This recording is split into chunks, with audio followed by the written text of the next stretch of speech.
not to honestly. I try to just move forward, and Yeah. not deal too much Right. with it, because it's a lot, and you saw a lot, and it was a lot of bad, and so you just try to acknowledge it, and then just move Just forward. I'm move back forward. home now, with Yeah. Yeah. my family, with my Yeah. son, and so it's a blessing to be back. Yeah. Good. Again, Good. I got a quick question I want to ask. What did your family think when you told them, I'm going to New York City? Going to New York City, boss. So my The Ray's Boom Boom Room. Yep, yeah, so I told so my wife, she was on board with it, when we talked about it.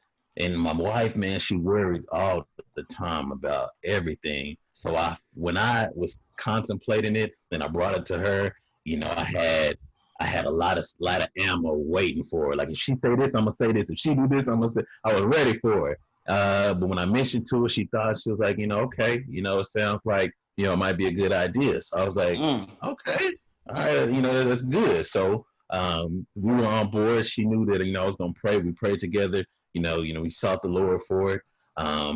My parents, my mama was not having it. I didn't even get the words out before she started rebuking me on the phone. I was just like, Mama, so I've been thinking about going to New York, and she was like, no, absolutely not. You're not doing it. You been watching the news and this and that? And I was like, I don't watch the news, and I'm not, but I've been praying. No, that's not. The devil is a lie. And well, hold on. I was like, hold on, hold on. Typical mama. That's mama's for you. That's mama. My dad, he wasn't too keen on it, but he was just more about safety. He spent a lot of time in New York, a lot of time in Brooklyn. And he was just like, man, it's grimy out there. They try to get over on you. Are you going to take your gun? And, this. And I was like, nah, you can't take a gun in New York. The laws are different. But, I had a blade on. I'm taking my knife. I had a knife. And so he was just like, oh, okay. So he wasn't, too keen on it. My mama definitely wasn't. But I prayed on it. They're believers. So when you're seeking the Lord, and if the Lord, you feel like he's calling you, and when God started sending me those confirmation, then they understood what it was. This was God's will. And he was just confirming everything for me and really opening doors and setting stuff up for me. And so, they were finally on board once, I was like, hey, this is what happened. I prayed. I got the confirmation. Then they were like, okay, do God's will, but be safe. Did you talk to Bishop about it before you went?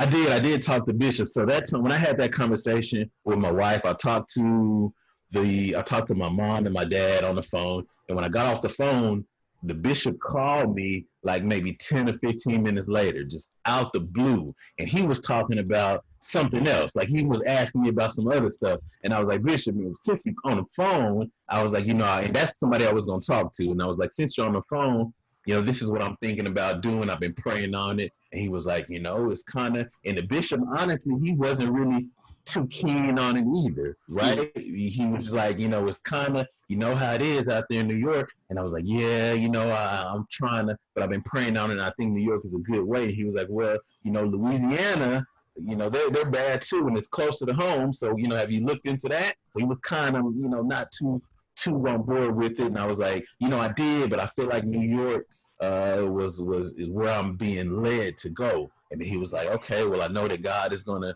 show you. I know you're going to open, he's going to open doors for you. You're going to do his will and do your calling. And then he said, which was important to me, he was like, when you told me this, I didn't feel a quickening in my spirit. And normally when somebody says something, or it's an issue like that, normally I lean on that quickening in my spirit, the Holy Spirit to quicken me if I don't feel like it's safe. He said, I didn't feel that when you told me that. So that was one of my confirmations. I was like, man, okay, that's great. And I was like, can you call my mama and tell my mama about that so she can stop tripping? And he was like, nah, your mama loves you just like I do. And, the flesh part wants you to stay because, you want to be safe. But as a spirit, I didn't feel that quickening, which was one of the first confirmations. So I was appreciative that he called, and he just called out the blue right when I got off the phone with them. So that was God already kind of putting stuff in place for me and kind of giving me confirmations. Because to be honest with you, you know how it is when you're seeking God's will on something and you don't really feel like you hearing them.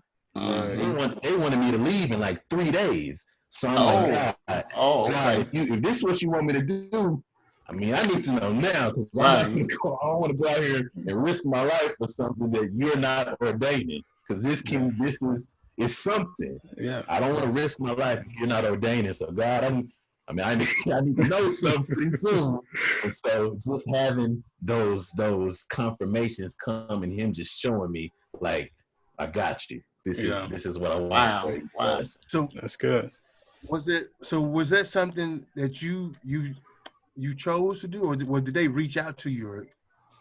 So in part of the testimony, so I saw a company that was out there.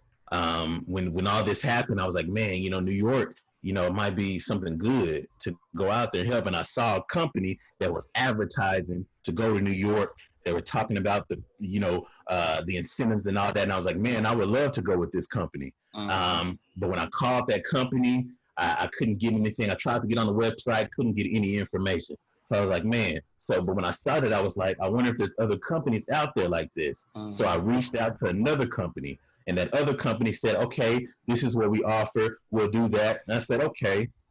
It was almost half of what the company I wanted was offering, but it was still good. So that's when I was like, okay, I might do something like that. We'll see. And I was kind of praying on it and thinking. And then they kept calling. I was like, okay. So this was during that week. So then I was like, okay, we'll have you leave Monday. This might have been Wednesday or Thursday or something like that. And so I saw that out there. That company was getting in contact. And so when I was talking to the bishop and all that stuff and my parents, that was maybe Wednesday or Thursday. Friday, that company that I was supposed to go with on Monday, they were like, hey, I need you to send me some information, your resume, things of that nature. So I said, okay. So I'm building up my resume, typing it up. I said, in my resume, I worked in San Antonio. So I put that in my resume. So then I was like, man, let me hit my homegirl up so I can tell her I'm going to use her name on my resume, just so, because I work with her in San Antonio. I hadn't talked to her in probably a year or two. So I hit my homegirl up on Facebook. I was like, hey, what's your info? I'm trying to go to, trying to update my resume. And she gave me her info. And then she was like, I'm getting ready to go to New York. I said, you are? What you going to New York to do what? She was like, COVID response, this and this and this. And I said, what agency you going with? She said, she told me the agency. And that's the agency that I initially wanted to go with. And I was like, man, well, how did you get on there, man? I'm talking to this other agency. She was like, I know the CEO. I can text you the number if you want. Wow. And I said, yeah. Bet. And then she was like, nah, better yet, I'll have them call you. And so I was like, all right, whatever. And she sold me the numbers. And I was like, okay, you don't want me to have a number, you're going to have them call me. It was one of those, well, I'll call, don't call me, I'll call you type thing. I said, all right, cool. So then I'm on the phone with that other agency the next day, and we setting up stuff. And she was like, I'm going to send you the contract. I said, bet. I got off the phone with them. Maybe 20 minutes later, my phone rang. I answered it. It was that agency that she said. And she was like, yeah, we got a number from we got your name from the CEO, and we want to know what you were with us. And so that's how eventually, I got to New York. And again, that's that God opening them doors. Out the blue, I hit this girl up, and she's going to New York with the agency that I wanted to go with. And knew the CEO. I said, man, this is God. And then for that testimony, when I got there and I'm talking to other nurses, these nurses said they had to call this company 400 and 500 times just to get on board, right? Because it was so competitive. Everybody wanted to go with this agency. It was so competitive. You have to call in and they'll answer. That was the thing. When I called, they didn't answer. It was busy. So people said they called for days, 400, 500 times to get on. But yet the CEO had that company call me. Man, if that ain't God, that's definitely God. Man, definitely if that ain't God, I don't know what. Right. So to answer your question, Mel-Bone, that's how that's how New York happened. God literally ordained that to me, for me to go with that company. Now you got that relationship with that CEO. Yeah, I mean, they have my number. I hadn't talked to them personally, but they got in contact with the company, and and they called me. Oh, and then okay. they text me again because they're actually in Texas now. So yeah, I'm telling them now. I'm with family. I Now. hear you. I hear you. Yeah. Man, that was the hardest thing, is leaving my son. But I'm back. I stayed for a little while. Right. That's good, man. That's really good. Man. Well, yeah, man. If y'all